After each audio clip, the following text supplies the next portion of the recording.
नमस्कार मित्रांनो, मी आहे चौकंद पोटबा. आलो आहे नवीन फूड स्पॉटच्या शोधात.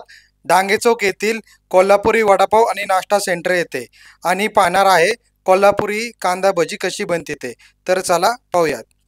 तर आज आपण आलोय डांगे चौक गणेश मंदिरच्या इथं कोल्हापुरी पद्धतीचे वडापाव आणि भजी मिळतात.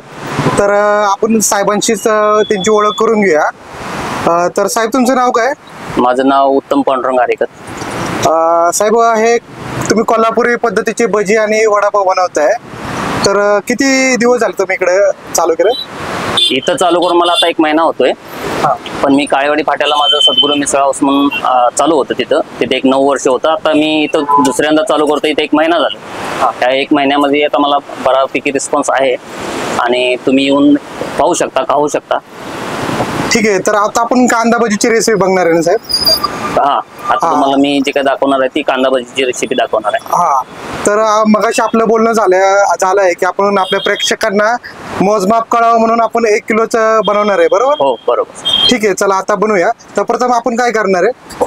प्रथम आता मी कांदा सोलून घेतलेला आहे. आता तो कांदा पूर्ण कापून घेतोय आणि त्यानंतरची जी रेसिपी आहे तुम्हाला रीतसर तुम्हाला व्हिडिओवरती दिसून येईल. ठीक आहे सर, कांदा कापून घेऊ.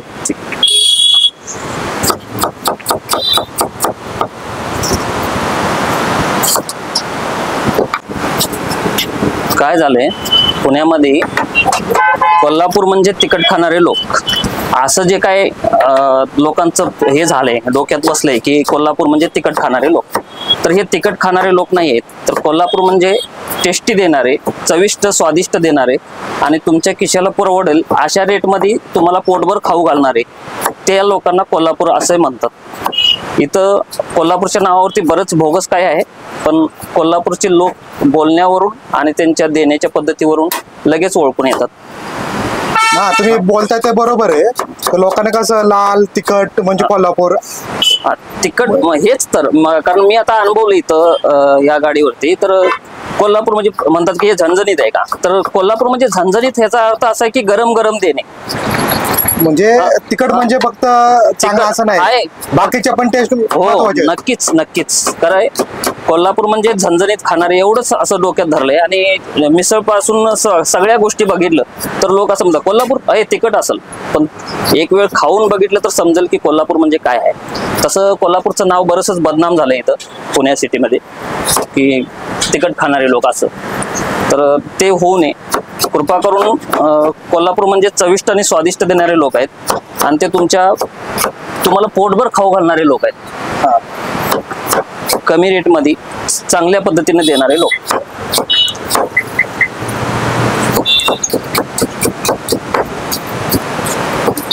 एक 7-8 मिरच्या पण कापून टाकतोय मी आता.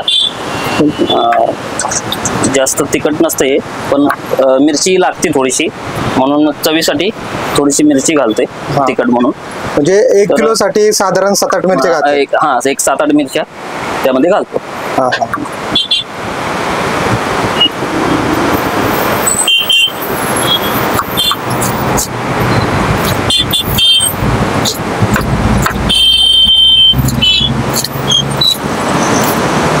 कांदा मिरची टाकलेली आहे, त्यामध्ये आता चवीपुरतं मीठ टाकतोय मी.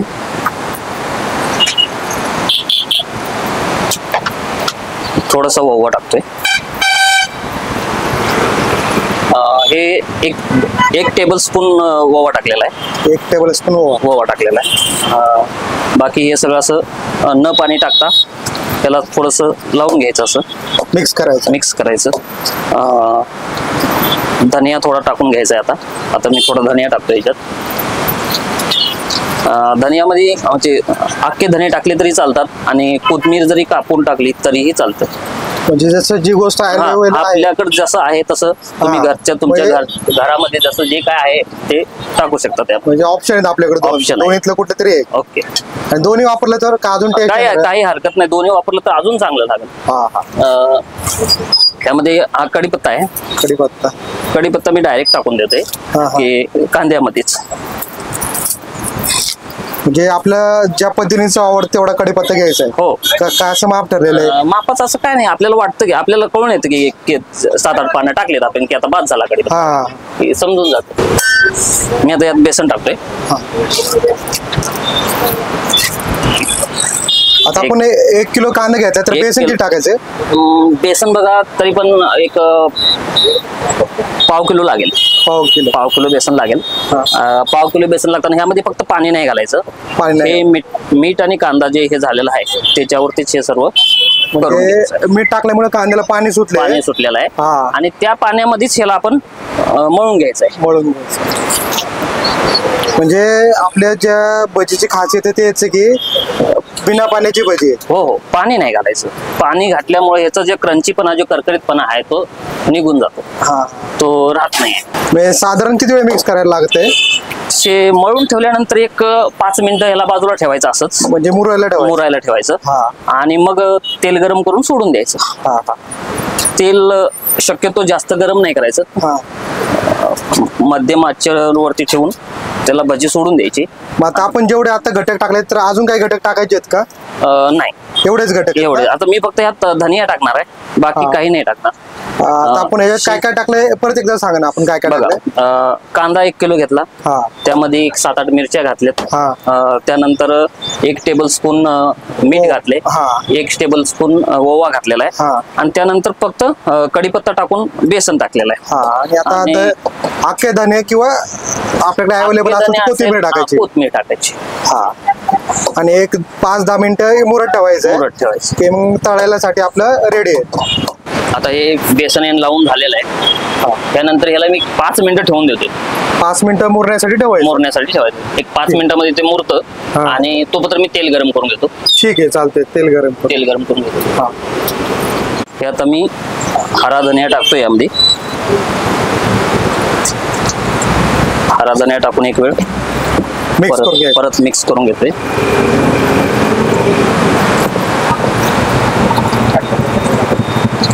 तेल पण आपलं आता छान गरम झालेलं आहे, तर हे मी सोडतो यामध्ये.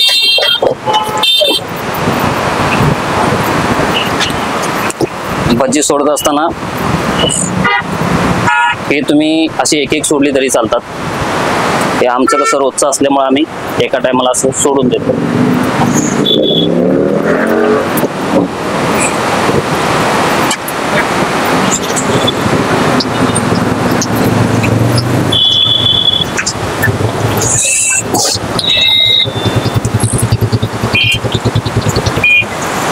आता आपल्या 1 किलो कांद्याची किती भजी होती साहेब अंदाजे?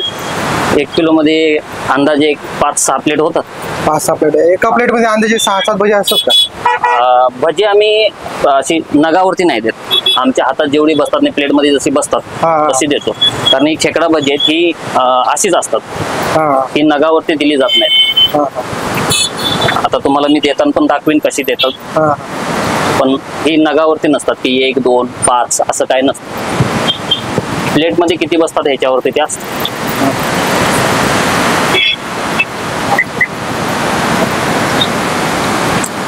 एक साधारण किती वेळ लागतो भजी तयार आपल्याला? एक 5 मिनिटं खूप झाले. 5 मिनिटांमध्ये तुम्हाला सांगतो, ही भजी अशी सोडल्यानंतर याला असंच नाही ठेवायचं, याला वरच्यावर हलवत राहावं लागतं. कारण ती एक साईडला भाजतात आणि एक साईडला भाजत नाहीत. त्यामुळे वरच्यावर हलवल्यानंतर ती व्यवस्थित भाजली जाते.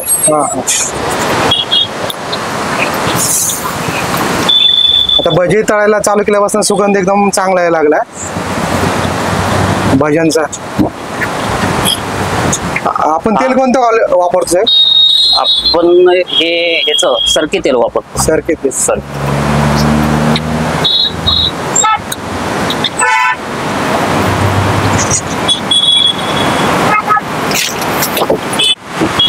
हे वरच्यावर याला फिरवत राहायचं फक्त साईडून. असं फिरवत राहिल्यानं ते सूप होती भाजून जातं. नाहीतर एक साईडला तळतं आणि एक साईडला मग कच्चं राहतं. असं होतं. म्हणजे चारही बाजू तळल्या पाहिजे. सर्व बाजूने तळल्यानंतर ते करकरीतपणा, त्याचा क्रंचीपणा जो आहे तो येतो. हे तळताना काळजी घ्यायची, सर्व बाजूने व्यवस्थित तळलं पाहिजे, त्यासाठी हलवायचं. तुम्ही श्वास अजून त्याचा बाहेर निघण्यासाठी तेलाचा त्यामध्ये अजून कढीपत्ता टाकू शकता. तेलात डायरेक्ट कढीपत्ता टाकायचा. तेलामध्ये तापलेल्या तेलामध्ये जर कढीपत्ता टाकला तर कांद्याचा जे काय स्मेल आहे तो बाहेर येतो आणि लोकांना कळून जातं की बाबा इथं कांदा भजी होतात.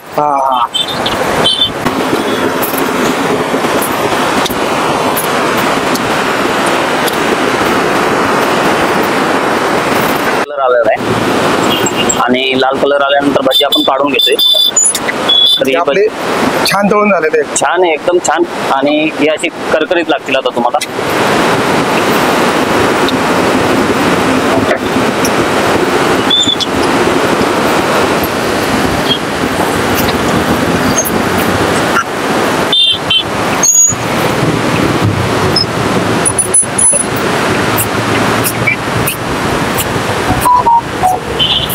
हे बघा.